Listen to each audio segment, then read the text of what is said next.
மெரிபா பன்னீர் soda. I trust மெரிபா. அண்ணா நீங்க ஒன்றும் கவலைப்படாதீங்கண்ணே, எல்லாம் நம்ம ஆளுங்க தான். நம்ம யாரை கை காட்டி ஓட்டு போட சொல்றோமோ அவங்களுக்கு தான் போடுவாங்க. நீங்க ஒன்றும் கவலைப்படாதீங்க. அண்ணா வந்துட்டாங்க, கூப்பிடுறேன். அண்ணா நம்ம ஆளுங்களாம் வர சொல்லியிருந்தீங்க, என்ன விஷயம்ண்ணே? ஆமாடா, இந்த வாட்டி எலெக்ஷன் வருதுல்ல, எல்லாம் நம்ம ஆளுங்களுக்கே ஓட்டு போட்டுருங்க.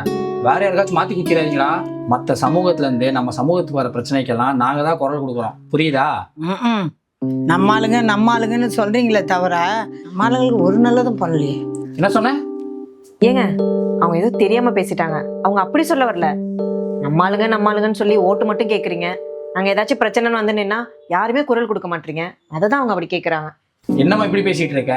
எத்தனை பிரச்சனைக்கு குரல் கொடுத்துருக்கோம், எத்தனை உரிமை மீட்பு போராட்டம் நடத்தியிருக்கோம். நீங்க பாட்டுக்கு அசால்ட்டா பேசிட்டு இருக்கீங்க. யாரு நீங்க? வேங்க வெயில குடிக்கிற தண்ணியில் போய் மலத்தை கலந்துட்டாங்க. இதை கேட்டு நம்ம மக்கள்லாம் போராட்டம் பண்ணோம். நீங்க எங்களுக்கு என்ன தீர்வு வாங்கி கொடுத்தீங்க? தம்பி, அடுத்த வருஷம் நம்ம ஆட்சி தான்ப்பா, நிச்சயமா யார் பண்ணான்றதெல்லாம் பிடிச்சிடலாம். நீங்க இந்த வாட்டியே எதுவுமே பண்ணல, அடுத்த தடவை மட்டும் என்ன பண்ணிட போறீங்க? ஏம்பா, சிவகங்கையில ஸ்கூல்ல ஜாதி பேரை சொல்லி 2 குழந்தைங்கள ஸ்கூல் பாத்ரூமை கழுவ வச்சிருக்கிறீங்க. விழுப்புரத்துல நம்ம ஆளுங்கெல்லாம் கோயிலுக்குள்ள போனா மற்றவங்கலாம் கோயிலுக்குள்ள வர முடியாதுன்னு சொல்லி கோயிலை இழுத்து பூட்டிட்டாங்க. அதை மீறி ஒரு பையன் கோயிலுக்குள்ள போனா அவனை ஜாதி பேரை சொல்லி ஊர் மத்தியில அவனை தரக்குறைவா பேசுறாங்க. அந்த ஆளுங்க கூட கூட்டணி வச்சிட்டு இருக்கிறீங்க. இந்த மாதிரி பிரச்சனைக்கெல்லாம் தீர்வே கிடைக்கல. ஆனா நம்ம ஆளுங்கன்னு சொல்லி ஓட்டு கேட்க வந்துட்டாங்க. அது மட்டும் இல்லம்மா, கோயம்புத்தூர்ல ஒரு ஸ்கூல்ல எக்ஸாம் எழுதுற பொண்ணு பீரியட்ஸ் ஆயிடுச்சுன்னு சொல்லி வெளியில உட்கார வச்சு எக்ஸாம் எழுத வச்சிருக்காங்க. அதை செஞ்சது ஒரு ஆம்பளையா இருந்தா பரவாயில்ல, ஒரு பொம்பளை டீச்சர். ஏன் அவங்களுக்குலாம் பீரியட்ஸ் ஆக மாட்டாங்களா? இந்த மாதிரி நம்ம ஊர்ல நிறைய பிரச்சனை நடந்துட்டு இருக்கு. இதை பத்திலாம் நீங்க யாருமே பேசலையே. உண்மையை சொல்ல போனா ஓட்டு போட மட்டும் தான் உங்களுக்கு தேவை. எலெக்ஷன் வந்தா தான் நாங்களே உங்க கண்ணுக்கு தெரியும். கடைசி வரைக்கும் எங்க பிரச்சனைக்கு தீர்வும் கிடைக்கல. எங்க கொடுமையை தட்டி கேட்க யாரும் இல்ல. உங்களுக்குலாம் நாங்க வெறும் ஓட்டு தான். யாரு நம்மளை அடக்கி ஆள்றாங்களோ அவங்க கொடுக்குற 4 சீட்டுக்காக மக்களே அடமானம் வைக்கிறீங்க. இனி எங்களுக்கு தேவையான உரிமையை நாங்களே போராடி வாங்கிக்கிறோம். யாருக்கு ஓட்டு போடணுமோ அவங்களுக்கு நாங்க ஓட்டு போட்டுக்கிறோம். உங்களை மாதிரி ஜாதி கட்சிக்காரங்களாம் அந்தந்த சமூகத்துக்கு உதவி செய்யறதை விட்டுட்டு சுயலாபத்துக்காக ஜாதி பேசி அரசியல் பண்ணி எங்களுக்குள்ள சண்டையை உருவாக்குறீங்க. நீங்களாம் கடைசி வரைக்கும் எங்களை வாழ விட மாட்டீங்க. ஆனா நாங்கெல்லாம் ஒண்ணு சேர்ந்துட்டோம்னா உங்களால பொழப்பே நடத்த முடியாது. பேச்சுல தான் நீதி நேர்மை எல்லாம். நீங்களாம் உண்மையா இருக்கிறது உங்க கூட்டணிக்கு தான், மக்களுக்கு உண்மையா இல்லை. வாங்க போலாம்.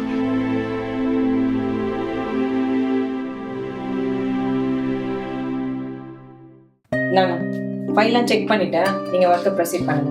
Okay madam. மேடம், நியூஸ் பார்த்தீங்களா?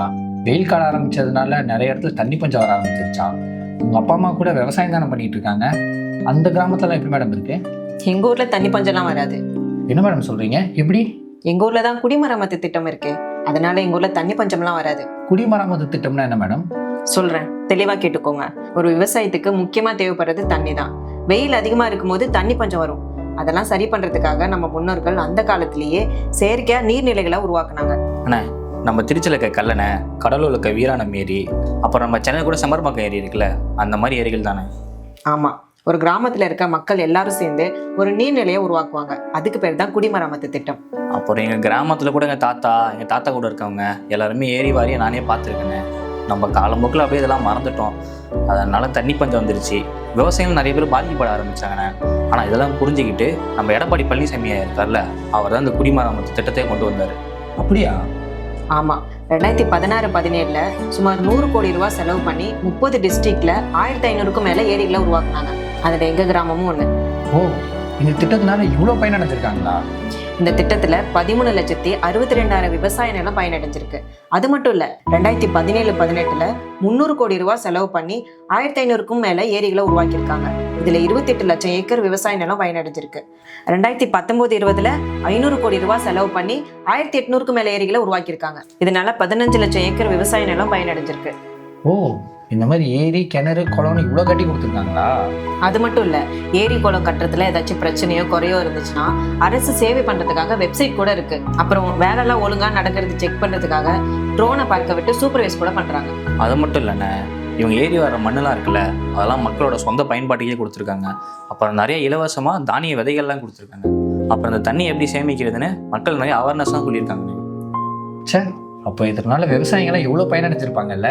ஆமா, 2019-20 மட்டும் 104 மெட்ரிக் டன் விளைச்சல் மட்டும் எடுத்திருக்காங்க. இதனால விவசாயிகள்லாம் நிறைய லாபம் பார்த்துருக்காங்க. விவசாயிகள்லாம் எவ்வளவோ கஷ்டப்பட்டிருக்காங்க. அவங்களுக்கு இவ்வளோ நல்லது நடக்குன்னு தெரிய வரும்போது ரொம்ப சந்தோஷமா இருக்கு மேடம். அண்ணா, நம்ம எடப்பாடி தொடங்கி வச்ச திட்டத்தினால நிறைய பேர் பலன் அடைஞ்சிருக்காங்கண்ணே. இவர் ஒரு விவசாயம் இருக்கனால விவசாய பேர கஷ்டத்தெல்லாம் புரிஞ்சுக்கிட்டு இவ்வளோ விஷயம் பண்ணியிருக்காருண்ணே. அவர் இது மட்டுமா பண்ணியிருக்காரு, இன்னைக்கு எவ்வளவோ பண்ணியிருக்காரு. ஆனால் அவருக்கப்புறம் வந்து யாருமே இதெல்லாம் பண்ணவே இல்லை. இந்த மாதிரி நல்ல விஷயங்கள்லாம் நடக்கணும்னா என்ன பண்ணணும் மக்களுக்கே தெரியும். சரி ஒர்க்கை பாருங்க, ஈவினிங்கா பேசலாம்.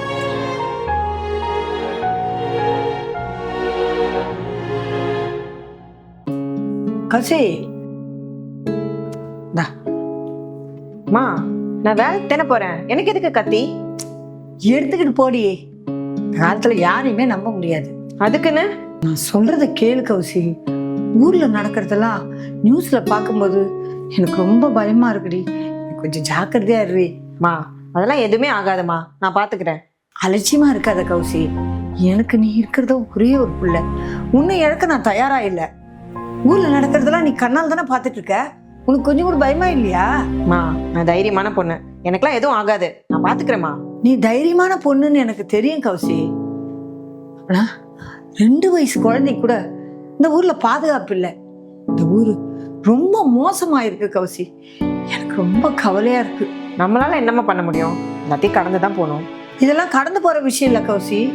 அதை முதல்ல புரிஞ்சுக்கோ. இதுக்கெல்லாம் யார் காரணம்னு நினைக்கிற? யாரு? 4 வருஷமா ஒண்ணுமே பண்ணாம கடைசி வருஷத்துல வந்து நாங்க அதை பண்ணிட்டோம் இதை பண்ணிட்டோம்னு வந்து நிக்கிறாங்கல்ல ஓட்டுக்காக, அவங்கதான். அவங்க என்னம்மா பண்ணாங்க? என்னம்மா இவ்வளவு வெள்ளந்தியா இருக்க? இப்ப நடக்கிற மோசமான விஷயங்கள் எல்லாம் நியூஸ்ல வரவிடாமே பாத்துக்கிறாங்க. ரொம்ப மோசமானவங்க.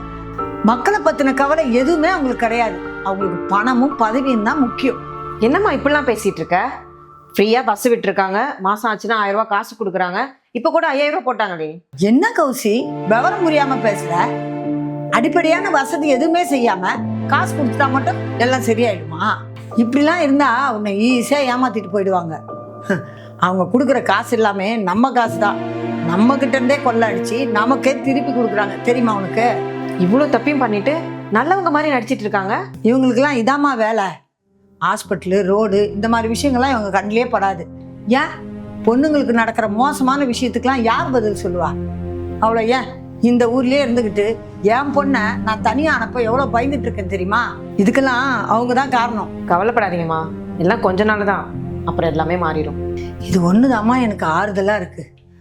இந்த ஊரை மறுபடியும் இவங்க கிட்ட கொடுத்தோம், ஊரையே சுடுகாடா ஆக்கிடுவாங்க. திருடன் கையிலே சாவியை கொடுத்த கதையெல்லாம் இருக்கு. சாவியை சீக்கிரம் பிடிக்கிடுவான். சார், ஒரு நிமிஷம் இருங்க. சொல்லுமா. சார், எனக்கு ஒரு 45,000 ரூபாய் கடன் வேணும். 45,000 ரூபாய் கடனா வேணுமா? எதுக்குமா உனக்கு அவ்வளோ காசு? இல்லை சார், என் பையனுக்கு ஸ்கூல் ஃபீஸ் கட்டணும், அதுக்காக தான் சார். உன் பையன் தொடக்கப்பள்ளியில் ஃபர்ஸ்ட் ஸ்டாண்டர்ட் தானே படிக்கிறான், அவனுக்கு எதுக்கு அவ்வளோ ஃபீஸு? இல்லை சார், எங்கள் ஊரில் இருக்க பிரைமரி ஸ்கூலில் மூடிட்டாங்க சார். எனக்கு என்ன பண்ணுறதுனே தெரியல. ப்ரைவேட் ஸ்கூலில் தான் சேர்க்க போகிறேன், அதுக்கு தான் சார் ஃபீஸ் வேணும். எது, பிரைமரி ஸ்கூலில் மூடிட்டாங்களா? ஏமா? இல்லை சார், எங்கள் ஊரில் இருக்க ஸ்கூலுக்கெல்லாம் போதுமான அட்மிஷன் வரலையா, அதனால மூடிட்டாங்களாம் சார். அப்போ அங்கே படிக்கிற குழந்தைங்களோட நிலைமை? சில பேர் கடன் வாங்கி பிள்ளைங்களை படிக்க வைக்கிறாங்க. சில பேர் பக்கத்தில் 5 கிலோமீட்டர் தாண்டி ஒரு ஸ்கூல் இருக்குது, அங்கே தான் சார் சேர்த்துருக்காங்க. அங்கே பஸ் வசதியும் இல்லை, நடந்து போய் தான் படிக்கிறாங்க. இதெல்லாம் முடியாதவங்க படிக்கிறதே விட்டுட்டாங்க. சே, இப்படி பண்ணால் நிறைய குழந்தைங்களோட வாழ்க்கை நாசமாக போயிடுமே. ப்ரைவேட் ஸ்கூல் ஃபீஸ் வேறு ஜாஸ்தி ஆகிட்டே போகுது.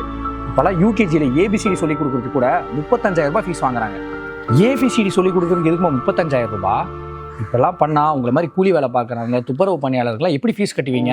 பசங்க படிப்பில் பாதியிலே நின்றுமே. இதை பற்றியெல்லாம் மேலிடத்துல இருக்கிறவங்க யோசிக்க மாட்டாங்களா? அவங்க எப்படி சார் இதெல்லாம் யோசிப்பாங்க? ஊர் முழுக்க 212 ஸ்கூலில் மூடி இருக்காங்க. அதில் ஒரு 13 ஸ்கூலை ஓப்பன் பண்ணியிருக்காங்க. அதை பெரிய சாதனையாக பேசுகிறாங்க. ஆனால் 212 ஸ்கூலில் மூடினதை பற்றி யாருமே பேசல. என்னம்மா சொல்கிற? இதை பற்றி நான் எந்த நியூஸ் சேனலையும் பார்க்கலையே. நியூஸ்லலாம் எப்படி சார் பார்ப்பீங்க? நியூஸ் சேனல்லாம் அவங்களுக்கு சாதகமாக இருக்கான்னு பார்த்து தான் வெளியிலே விடுறாங்க. எலெக்ஷன் வேறு பக்கத்தில் வந்துருச்சு, அப்புறம் எப்படி சார் இதெல்லாம் காமிப்பாங்க? நியூஸ் சேனலு, மீடியான்னு எங்கே பார்த்தாலும் நம்ம மாநிலத்தில் கிடைக்கிற மாதிரி தரமான கல்வி எங்கேயுமே கிடைக்கலன்னு அவ்வளோ பில்டப் பண்ணி வச்சுருக்காங்க. ஆனால் இங்கே வந்து பார்த்தா தான் தெரியுது என்ன லட்சணத்தில் நடத்திட்டு இருப்பாங்க. சார், அது மட்டும் இல்லாமல் தொடக்கப்பள்ளியில் ஆரம்பித்து நடுநிலைப்பள்ளி, மேல்நிலைப்பள்ளின்னு எல்லா ஸ்கூல்லையும் ஏதோ ஒரு பிரச்சனை இருந்துட்டு தான் இருக்குது. சில ஸ்கூலில் சத்துணவு சாப்பாடு சரியில்லை, சில ஸ்கூலில் கட்டிடமே சரியில்லை, டாய்லெட்டு, குடிக்கிற தண்ணின்னு எதுவுமே சுத்தமாக இருக்கிறது இல்லை. இந்த லட்சணத்துல இந்த வருஷம் கல்வித்துறைக்கு மட்டும் 50,000 கோடி ஒதுக்கியிருக்காங்களாம். இதுல முக்காவாசி ஊழல்லே போயிருது. சாப்பிட்ற சத்துணவுல இருந்து கட்டடம் கட்டுறது, அதை டெண்டர் எடுக்கிறதுன்னு எல்லாத்தையுமே ஊழல் தான் சார். இது எல்லா நியூஸ் சேனலுக்கும் தெரியும். ஆனா யாருமே இதை பத்தி பேசலாம் மாட்டாங்க. எல்லாத்தையும் கொள்ளதான் அடிக்கிறானுங்க. இவங்க எங்க நல்லது பண்ண போறாங்க? அதுவும் இல்லாம ஸ்கூல்லாம் முன்னா உங்களுக்கு சந்தோஷம் தான் சார். ஏமா? ஆமா சார், இங்க முக்காவாசி பிரைவேட் ஸ்கூல் அரசியல்வாதிங்க பேர்ல தான் இருக்கு. கவர்மெண்ட் ஸ்கூல்லாம் மூடிட்டா அதுக்கப்புறம் அதுக்கெல்லாம் செலவு பண்ண தேவையில்ல, அந்த காசையும் அடிச்சிடலாம். அதுக்கப்புறம் படிக்கிற பசங்க எல்லாம் பிரைவேட் ஸ்கூல் போயிடுவாங்க. அதுலயும் அவங்களுக்கு லாபம் தான். எப்படி பார்த்தாலும் அவங்க நல்லா தான் சார் இருப்பாங்க. மக்கள் நாம தான் கஷ்டப்படணும். இப்பெல்லாம் பெற்றவங்க குழந்தைங்களை படிக்க வைக்கிறதுக்கு வரைக்கும் எல்லாத்தையும் அடமான வச்சு தான் படிக்க வைக்கிறாங்க. அப்படியே படிக்க வச்சாலும் அந்த பசங்களுக்குலாம் வேலை கிடைக்க மாட்டேங்குது. அது சரி ஏம்மா, யூகேஜிக்கே 45,000 ரூபாய் செலவாக போகுதுன்னு சொல்ற. இனி 10th 12th காலேஜ்லாம் இருக்கும், அதுக்குலாம் எவ்வளோ செலவு இருக்கு? அதெல்லாம் எப்படி பார்த்துப்ப? என் தலையை அடமானம் வச்சாச்சும் என் பையனை படிக்க வச்சிருவேன் சார். நாங்கள் தான் படிக்காம இப்படி ஆயிட்டோம். எங்கள் பசங்களும் இப்படி ஆக வேண்டாம். அவங்க மேலே வரணும்னா அதுக்கு ஒரே வழி படிக்கிறது மட்டும்தான். இந்த மேல் இடத்துல இருக்கிறவங்க இதை பற்றி யோசிக்கிறதே இல்லையா? ஒரு தொடக்கப்பள்ளியை மூடினா எத்தனை பெற்றவங்க குழந்தைங்க வாழ்க்கை நாசமாக போகும்னு கொஞ்சம் கூட யோசிக்க மாட்டாங்களா? ஏன் சார், அட்மிஷன் போட குழந்தைங்க வரல, ஸ்கூலில் நடத்துறதுக்கு ஸ்ட்ரென்த் இல்லைன்னு சொல்லிட்டு ஸ்கூலெல்லாம் மூடுறாங்க. ஆனால் ஸ்கூல் பசங்க புதைக்கு அடிமையாக இருக்காங்க. எத்தனையோ ஸ்கூல் டீச்சர் இல்லாமல் இருக்காங்க. ஒரு ஸ்கூலில் படிக்கிற பசங்களை ஜாதி பேர் சொல்லி பாத்ரூம் கழுவு வச்சிருக்காங்க. இதெல்லாம் அவங்க கண்ணுக்கு தெரியாதா சார்?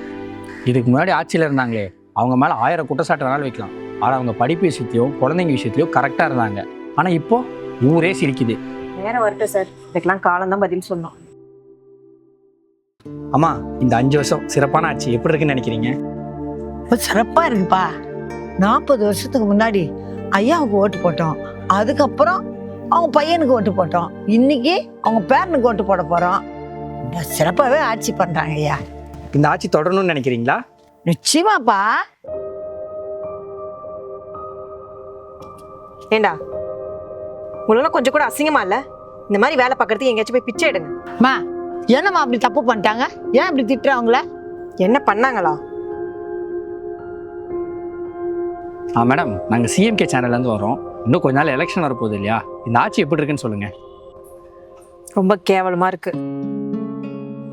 என்ன மேடம் இப்படி சொல்றீங்க? இந்த ஆட்சியில் எத்தனை நலத்திட்டத்தை எடுத்துட்டு வந்திருக்காங்க. மகளிர் உரிமை தொகை, ஃப்ரீ பஸ் எடுத்துட்டு வந்திருக்காங்க, பசங்களுக்கெல்லாம் மதிய உணவு திட்டம், அப்புறம் காலேஜ் பசங்களுக்குலாம் லேப்டாப் கொடுத்தாங்களே. இன்னும் எவ்வளோ சொல்லிட்டு போகலாம் மேடம்.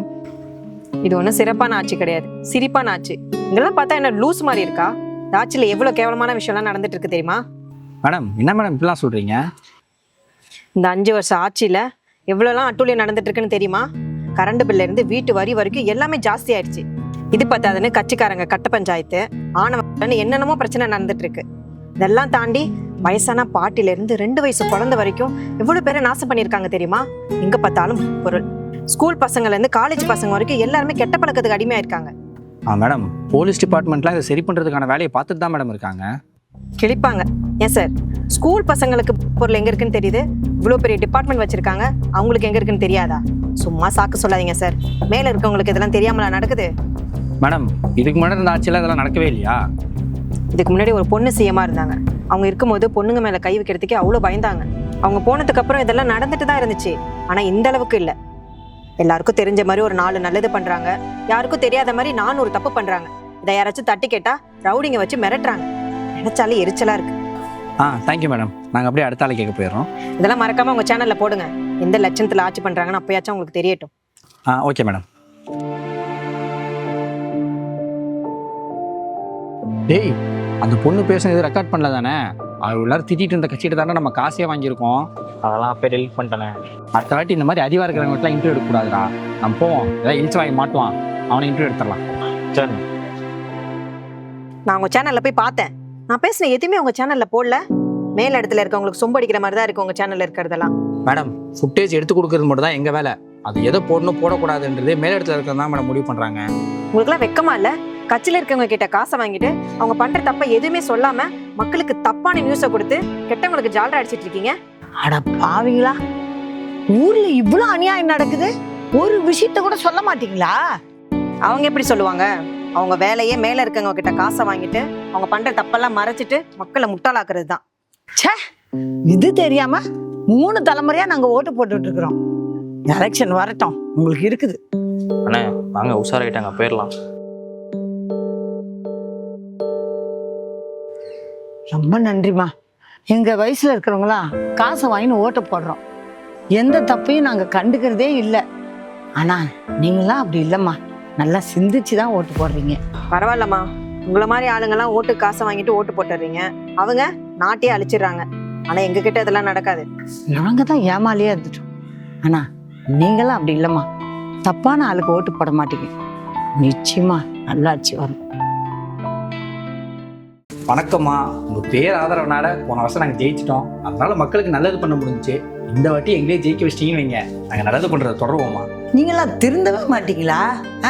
இத்தனை வருஷமா ஒண்ணுமே பண்ணாம இருந்துட்டு எலெக்ஷன் வந்த உடனே உங்க வேலையை காட்ட வந்துட்டீங்களா? அம்மா அப்படிலாம் இல்லைம்மா, நாங்கள் நல்லது பண்ணிட்டு தான் இருக்கோம். நீங்க ஒன்றும் சொல்ல வேணாம் தம்பி, எங்களுக்கு எல்லாம் தெரியும். நான் கேட்குற கேள்விக்கு மட்டும் பதில் சொல்லு. ஊர்ல எவ்வளவு பிரச்சனைலாம் போயிட்டு இருக்கு, அதெல்லாம் ஒண்ணுமே சரிப்படுத்தாம எந்த மூஞ்ச வச்சுக்கிட்டு ஓட்டு கேட்க வந்துட்டு இருக்கீங்க? நான் கேட்கறதுல எதெல்லாம் தப்பு இருக்கா சொல்லுங்க. அம்மா நீங்க நினைக்கிற மாதிரிலாம் இருமா, நாங்கள் நிறைய நல்லது பண்ணிட்டு இருக்கோம். மக்கள் பிரச்சனைகள்லாம் தொடர்ந்து குரல் கொடுத்துக்கிட்டு இருக்கோம். நல்லது பண்றது மட்டும் தான் எங்க நோக்கம், வேற எதுவும் இல்லை. நீங்க கொள்ளடிக்கிறதுலாம் எங்களுக்கு தெரியாதுன்னு நினைச்சிட்டு இருக்கீங்களா? எவ்வளவு நாளைக்கு தான் மக்களை முட்டாள்னே நினைச்சிட்டு இருப்பீங்க? சொல்லு, கேட்குற கேள்விக்கெல்லாம் பதில் சொல்லு. என்ன கேள்வினா சொல்லுங்க, நான் பதில் சொல்றேன். குடிச்சிட்டு எத்தனை குடும்பம் அழிஞ்சு போயிருக்கு தெரியுமா? படிக்கிற பிள்ளைங்க கண்டதையும் பண்ணிட்டு குட்டி சவரா வந்து நிக்குதுங்க. மா தான் நீ நல்ல வருமானம் வருது, அது போய் மூட சொன்னா எப்படி? வேற ஏதாச்சும் இருந்தா கேளுங்கம்மா. வெக்கமா இல்லையா உங்களுக்குலாம்? மக்கள் உசுறு உங்களுக்கு வியாபாரமா போச்சா? நீங்க விற்கவே தானே அவன் குடிக்கிறான். முதல் கல்ஃபிட்டே நீங்க தான். குடிச்சிட்டு வண்டி ஓட்டுறவன் மேல மட்டும் கேஸ் போடுறீங்க. ஏன் அந்த குடியை விற்கிறவன அவன் மேல ஏன் கேஸ் போட மாட்டீங்க? அம்மா நீங்க கேட்ட கேள்விக்கு ஏற்கனவே பதில் சொல்லிட்டேன், திரும்ப வேற எதையே கேட்டுருக்கீங்க, வேற ஏதாச்சும் கேளுங்கம்மா. ஏய், நான் கேள்வி கேட்குற கிறுக்கு மாதிரி பதில் சொல்லிட்டு இருக்க. அம்மா வணக்கம். போன வாட்டி உங்க பேர் ஆதரவுனால நாங்கள் ஜெயிச்சிட்டோம். இந்த வாட்டி அதே ஆதரவு கொடுத்தீங்கன்னா திரும்ப ஜெயிச்சிருவோம். உங்களுக்கு நிச்சயமா நல்லது பண்ணுவோமா? அப்படியே ஒப்பிக்கிறான் பாரு. யார் சார் நீங்க? அதாண்டி ஊழல் கும்பல் ஓட்டு கேட்க வந்துட்டானுங்க. சார், உங்களால நாங்க நிறைய அவஸ்தைப்பட்டுட்டோம். தயவு செஞ்சு உயிரை வாங்காம கிளம்புங்க சார். அம்மா அப்படி என்னம்மா ஆச்சு? இப்போ வரைக்குமே எல்லாம் சுமூகமாக தானே போயிட்டு இருக்கு. டேய், 2 வயசு குழந்தையில இருந்து 70 வயசு பாட்டி வரைக்கும் பாதுகாப்பு இல்லாம இருக்காங்க. ரோட்ல போறதுக்கே பயமா இருக்கு. இதுக்கெல்லாம் நீங்க என்ன ஆக்ஷன் எடுத்தீங்க? நீ என்ன கேட்டாலும் அவன் விட்டு கொடுத்துட்டு தான் இருப்பான். காசு கொடுக்குறாங்கல்ல, அவன் இஷ்டத்துக்கு பேசிட்டு தான் இருப்பான். கஷ்டப்பட போறது என்னமோ நம்ம தானே. நீங்களும் தானே 5000 ரூபாய் காசு வாங்கினீங்க, அப்போ இனிச்சிச்சோ? டேய், எங்க காசு எங்களுக்கே கொடுத்து ஓட்டு வேற கேட்பீங்களா? ஆல்ரெடி வேற போயிட்டு இருக்கு. எது வந்து எங்க தலையில விழுன்னே தெரியாம இருக்கு. இதுல நீங்க வேற. ஆனா நீங்க மட்டும் நல்லா சேர்த்து வச்சிட்டீங்கல்ல. மக்களுக்கு நல்லது பண்றது தவிர வேற எல்லாமே பண்றீங்கடா. உங்களுக்கு ஓட்டம் கிடையாது, ஒன்றும் கிடையாது. போங்கடா. வந்துட்டானுங்க ஓட்டு கேட்டு. கௌசி, பேசாம உன் புருஷனை டைவர்ஸ் பண்ணிட்டு வீட்டுக்கு வந்துரு. நல்ல பையனா பார்த்து நாங்க கல்யாணம் பண்ணி வைக்கிறோம். நானு உங்க அப்பா சொந்தக்காரங்க எல்லாரும் முடிவு பண்ணி வச்சிருக்கோம். மா, நான் எதுக்கு ஷானை டிவோர்ஸ் பண்ணோம்? ஏய், ஷானு ஆம்பளையான சொந்தக்காரங்கெல்லாம் கேட்டு கேவலப்படுத்துறாங்கடி. அப்படி ஏன் பேசுறாங்க? பின்னாடி கல்யாணம் ஆகி 1 வருஷம் ஆகுது. இன்னும் வேலைக்கு போகாம வீட்லயே இருந்தா என்னடி அர்த்தம்? ஆம்பளைனா வேலைக்கு போய் குடும்பத்தை பார்க்கணும், இல்லைன்னா இப்படிதான் பேசுவாங்க. இங்க பாரு, ஒழுங்கா இவனை விட்டுட்டு வந்துரு. நாங்க உனக்கு நல்ல பையனா பார்த்து கல்யாணம் பண்ணி வைக்கிறோம். மா, அதான் நான் வேலைக்கு போறல, அப்புறம் என்ன? ஏய், ஆம்பளை சம்பாரிச்சு பொம்பளை வீட்டை பார்த்துக்கிறது தான் அழகு. பொம்பளை சம்பாரிச்சு ஆம்பளை வீட்டை பார்த்துக்கிட்டா நல்லா இருக்கு. மா, அவருக்கு நிச்சயமா வேலை கிடைக்கும், எனக்கு நம்பிக்கை இருக்கு. அப்படி அவருக்கு வேலையே கிடைக்கலனாலும் எனக்கு எந்த பிரச்சனையும் இல்லை. நான் வீட்டை பார்த்துக்கிறேன். ச்சே, என்ன சொல்லணும்? உன்னை பொண்ணு கேட்டு காரு பங்களா சொத்து சொகன்னு எவ்வளோ பேர் வந்து கேட்டாங்க. ஆனா நீ என்னடா 10 பைசா பிரயோஜனம் இல்லாத ஒருத்தனை கல்யாணம் பண்ணிக்கிட்டு வந்து நிக்கிற. பொண்டாட்டி காசுல வாழற இவன் உனக்கு எதுக்கு நீ தாலி கட்டணும்? பேசாம அவன் கழுத்துல நீ தாலி கட்டிருக்கலாம். மா, என்ன விட்ட ஓவரா பேசிட்டு இருக்க? என் வீட்டுக்கு வந்து என் புருஷனே நீ தப்பா பேசுவியா? நான் அவனை தான் லவ் பண்ணேன், அவன் காசை கிடையாது. இன்னொரு தடவை ஷானை டிவோர்ஸ் பண்ண சொல்றது தான் வீட்டுக்கு வரனா, வீட்டுக்கே வராத. தயவு செஞ்சு போயிரு.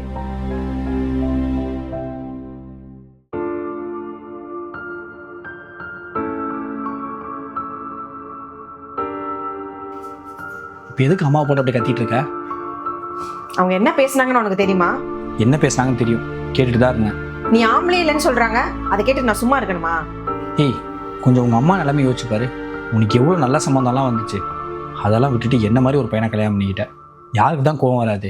ஒரு வருஷத்துக்கு முன்னாடி என்ன பேசணும்னு ஞாபகம் இருக்கா? எதுக்கு என்ன கல்யாணம் பண்ணி இப்போ சாவடிக்கிற? டேய், நம்ம லவ் பண்ண ஆரம்பிச்சு 6 வருஷம் ஆயிடுச்சு. உங்க வீட்டில் வேற மாப்பிள்ளை பார்க்க ஆரம்பிச்சிட்டாங்க. என்னால மேரேஜ் ப்ரெஷர்லாம் ஹேண்டில் பண்ண முடியாது. வா, சீக்கிரமா கல்யாணம் பண்ணிக்கலாம். ஏய், எனக்கு இன்னும் வேலையே கிடைக்கி. வேலை இல்லாத என்ன போய் உங்க அப்பா அம்மா எப்படி ஏற்றுப்பாங்க? அதான் நான் வேலைக்கு போறல, வா கல்யாணம் பண்ணிக்கலாம். இங்க பார், கல்யாணம் பண்ணிக்க மாட்டேன்னு சொன்னேன், கல்யாணம் பண்ணிக்கிறேன்னு சொல்லி ஏமாத்திட்டேன்னு போலீஸ்ல கம்ப்ளைண்ட் பண்ணிடுவேன். லூசு மாதிரி பேசாதடி. என்னை விட பெட்டரா இருக்கிற எத்தனை பசங்க உன்னை வந்து பொண்ணு பார்த்துட்டு போறாங்க. நீ ஏன் நான் தான் வேணும்னு அடம்பிடிக்கிற? இங்க பார், காசு இன்னைக்கு வரும் நாளைக்கு போகும். காசு வந்தோடனே லவ் பண்ற பையனை கலட்டி விட பொண்ணெல்லாம் நான் கிடையாது. கஷ்டமோ நஷ்டமோ கடைசி வரைக்கும் கூட இருக்கிற பொண்ணு தான் நான். அது மட்டும் இல்லாம நீ என்ன கடைசி வரைக்கும் இப்படியே இருக்க போற? இப்படியும் நல்ல வேலைக்கு போய் சம்பாதிப்பில்ல. இவ்வாறு சம்பாதிக்கலாம் என்ன பண்ணுவேன்? நீ சம்பாதிக்கலனாலும் பரவாயில்லடா, வா வீட்டில் வந்து பேசு. நீ என்ன அன்பா பார்த்துக்கவன் தான் நான் உன்னை கல்யாணம் பண்ணேன். நீ சம்பாரிச்சு போடுவன்லாம் நான் உன்னை கல்யாணம் பண்ணல. நான் அப்பா சொன்னதான் இப்பயும் சொல்றேன்.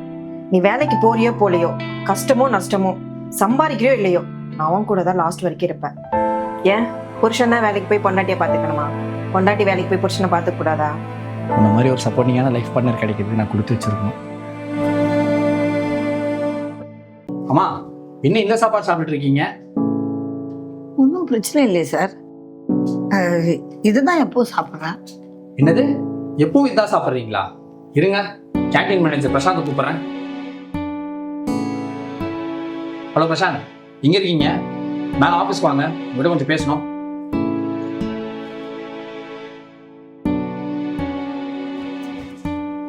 சார் சொல்லுங்க சார், வர சொல்லியிருந்தீங்க.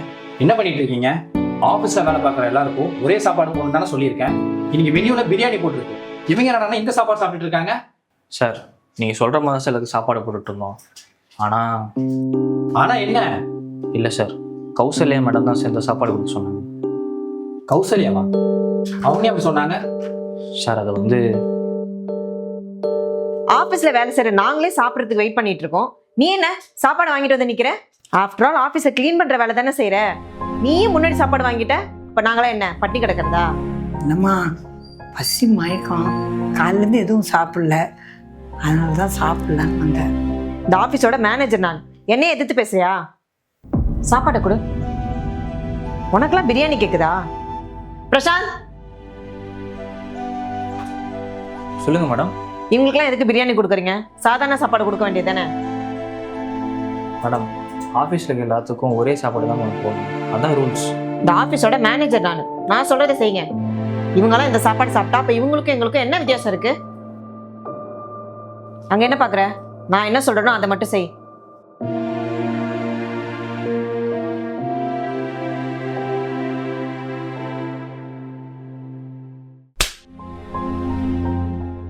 சீ, உங்களுக்குலாம் அசிங்கமா இல்லை? சாப்பிட்ற சாப்பாட்டில் போய் வித்தியாசம் பார்க்குறீங்க. ஏன் பிரசாந்த், நீங்களாச்சும் அதை சொல்லக்கூடாதா? இல்லை சார், நான் சொன்னால் அவங்க என் கான்ட்ராக்டை கேன்சல் பண்ணிடுன்னு சொன்னாங்க சார். கௌசல்யா, நீங்களும் மற்ற எம்ப்ளாயி மாதிரி ஆஃபீஸில் சம்பளத்துக்கு தானே வேலை பார்க்குறீங்க. ஒருத்தர் ஏற்றத்தாழ்வை பார்க்குறதே தப்பு, அதுவும் சாப்பாடு விஷயத்தில் பார்க்குறதுலாம் ரொம்ப அசிங்கம். ஒரு விஷயத்த நல்லா புரிஞ்சுக்கோங்க, இந்த உலகத்தில் எல்லாருக்கும் ஒரே மாதிரி இருக்கிறது பசி மட்டும்தான். உங்களுக்குலாம் வெக்கமாகவே இல்லை. உங்களுக்கு கீழே வேலை பார்க்குறாங்கன்ற ஒரே காரணத்தினால அவங்க இப்படி அசிங்கப்படுத்திருக்கீங்க. அப்போ நீங்களே எனக்கு கீழே தானே வேலை பார்க்குறீங்க. உங்களை நான் என்ன பண்ணிட்டோம்? இனி இந்த கம்பெனியில் உங்களுக்கு வேலை இல்லை, யூ ஆர் ஃபயர்.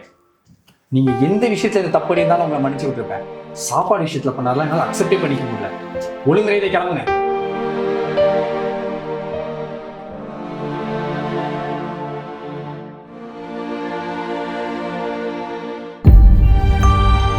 பிரசாந்த், இனிமேல் ஆஃபீஸில் எல்லாருக்கும் ஒரே மாதிரி தான் சாப்பாடு போடணும், புரியுதா? Okay sir.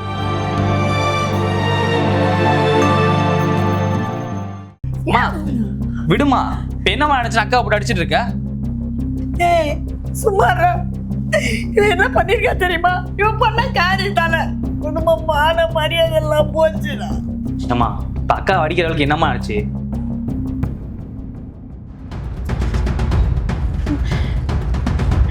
யாரா நீங்களா? பட்ட பகல்லையே இந்த மாதிரி நடக்குதுடா. போகும்போதே இவகிட்ட சொன்னேன்டா, சொன்னேன், பச்சை சொன்னேன், தலையில அடிச்சு சொன்னேன், இந்த மாதிரி ட்ரெஸ் போட்டு போவாதன்னு. கேட்க மாட்டேன்றாடா, என் பேச்சே கேட்க மாட்டேங்கிறான். அதான் எனக்கு ஒன்றும் ஆகலைல்ல, நான் தான் உங்ககிட்ட இருந்து தப்பிச்சு வந்துட்டேன்ல. டேய், நீ பேசாதீ. இந்த ட்ரெஸ்ஸை போட்டு போவதானே அவனுங்களுக்கு உன் மேல தப்பான எண்ணம் வந்தது, தப்பு பண்ண பார்த்தானுங்க. முதல்ல இதை கழிச்சு போடு. மா, ஒரே ஒரு நாள் ஆஃபீஸ் பார்ட்டிக்கு எனக்கு பிடிச்ச மாதிரி ட்ரெஸ் போட்டு போனேன், அது தப்பாமா? ஏய், நீ எதுவும் பேசாத. பொண்ணுன்னா அடக்க உடக்கமா இருக்கணும். இப்படி தெரிஞ்சுட்டு இருந்தா இதெல்லாம் தான் நடக்கும். இனிமே நீ எப்படி வெளியில தலையை காட்டுவ? சொந்தக்காரங்களும் எப்படி மதிப்பாங்க? மா என்னம்மா பேசுற? அவனுக்கு பண்ண தப்புக்கு அக்கா என்னம்மா பண்ணுவா? ஏய், நீ சும்மாடுறா. பொண்ணா பிறந்தாலே இந்த பிரச்சனை தான்டா. அவன் என்ன பண்ணுவான், எப்போ என்ன பண்ணுவானே தெரியாது. ட்ரெயின்ல பஸ்ஸில் இப்படி எங்க போனாலும் ஏதாவது ஒரு பிரச்சனை பண்ணிட்டா இருப்பாங்க. நம்ம தாண்டா அனுசரிச்சு போகணும். மா அக்கா அவளுக்கு பிடிச்ச ட்ரெஸ் நீங்க போட்டு போயிருக்கா, அவன் மேல எந்த தப்பு இல்லம்மா. தப்பு பண்ணலாம் அவனுங்க. வா நம்ம போய் போலீஸ்ல கம்ப்ளைண்ட் கொடுப்போம். என்னது, போலீஸ் ஸ்டேஷனுக்கா? டேய், அங்கெல்லாம் போனா இவன் மானம் தாண்டா போவோம். வேணாண்டா, வேணாம். எல்லாம் இவன். மாமா ஏமா சும்மா இருமா, என்னம்மா லூசு மாதிரி பண்ணிட்டு இருக்க? இந்த மாதிரி டைம்ல தான் அக்காக்கு துணையா இருக்கணும். நம்மளே இப்படி பண்ணா அக்கா என்னமா பண்ணுவா? கொஞ்சமாச்சும் அவள் நிலைமையில யோசிச்சு பாருமா. இப்போ ஏதோ அவள் இந்த ட்ரெஸ் போட்டு போனா தான் தப்புலாம் நடக்குதுன்னு சொல்றியா? அப்போ அடக்க ஒடுக்கமா ட்ரெஸ் போட்டு போனா இந்த மாதிரி தப்புலாம் நடக்கவே நடக்காதா? சொல்லு. அந்த நாய்ங்க சரக்கு போட்டு அக்கா கிட்ட தப்பா நடந்துருக்கு பார்த்துருக்கானுங்க. இதுல அக்கா மேல எந்த தப்புமா இருக்கு? அவனுக்கு தான் அதுக்கு அசிங்க பண்ணும். அப்போ இந்த ட்ரெஸ்ஸுனால தான் எல்லா பிரச்சனையும் நடக்குதுன்னு சொல்றியா? அப்புறம் எதுக்குமா 2 வயசு 7 வயசு 12 வயசு சின்ன குழந்தைங்களாம் அந்த கொடுமை நடக்குது? அவங்களாம் என்னம்மா தப்பு பண்ணாங்க? இன்னும் எத்தனை நாளைக்கு தான் பொண்ணுங்க போகிற ட்ரெஸ்ஸை வச்சு அவங்களை குறை சொல்லிட்டே இருப்பீங்க? இங்கே பாருங்க, பொண்ணுங்க தான் பயந்து இருக்காங்க. ஆனால் தப்பு பண்ண மிருகங்கள்லாம் சந்தோஷமாகவும் நிம்மதியாக தான் சுற்றிட்டு இருக்காங்க. இவங்கெல்லாம் சும்மாவே விடக்கூடாதும்மா. இவங்கெல்லாம் போலீஸ்லேயே பிடிச்சி கொடுக்கணும். நீ வாமா போய் போலீஸில் கம்ப்ளைண்ட் கொடுப்போம். சொன்னா புரிஞ்சுக்கடா. போலீஸ்னு போனா நம்ம குடும்பம் மானத்தையே வாங்கிடுவாங்கடா. அப்புறம் டிவி மீடியான்னு அவன் பேரை கெடுத்துருவாங்கடா. அப்புறம் அவளுக்கு கல்யாண காட்சின்னு எதுவுமே பண்ண முடியாத போயிடும்டா. அதுக்குன்னு அப்படியே விட்டுற சொல்றியா? 180 பேர் வெளியே சொல்லாமல் இருக்கிறது பயத்தினால இல்லைம்மா. எங்கே வெளியே சொன்னா 4 பேர் நம்மள என்ன நினைப்பாங்க அசிங்கத்தினால. தப்பு பண்ண அவனுங்களே பயப்படாமல் இருக்கும்போது நம்ம எதுக்குமா பயப்படணும்? வாமா போய் கம்ப்ளைண்ட் கொடுப்போம்.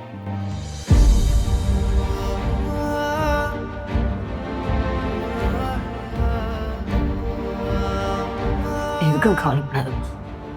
அம்மா நான் இருக்கேன். எதுவாக இருந்தாலும் பார்த்துக்கலாம்.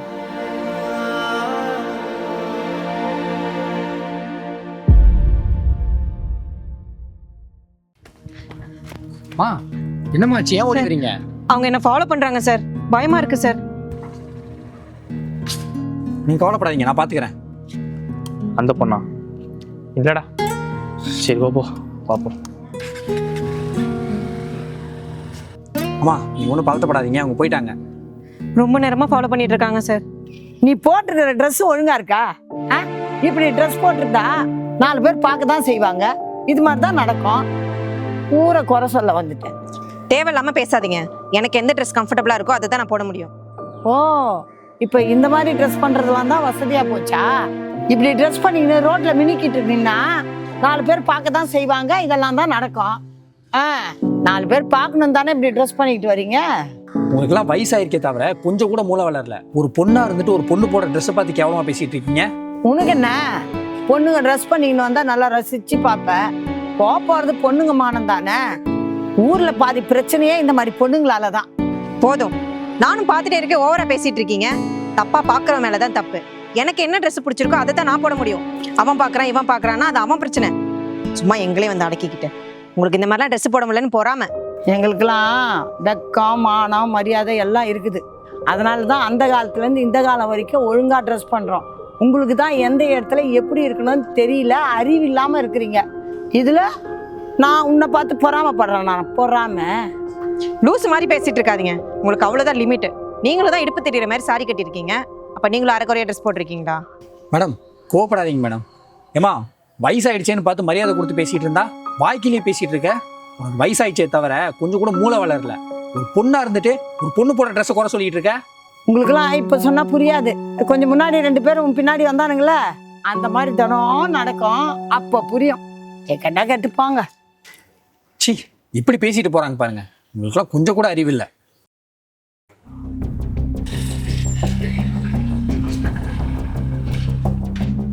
மேடம் உங்களை எங்களை தான் மேடம் தேடுறது. ஏதோ சாதியை கீழே விட்டு போயிட்டீங்க. புரியுங்க, நாங்களும் கத்தியத்தி கூப்பிட்றோம். ஏர் பாட்சை மாட்டிட்டு போயிட்டே இருக்கீங்க. ரோட்டில் போகும்போது ஏர் பாட்செலாம் யூஸ் பண்ணாதீங்க மேடம்.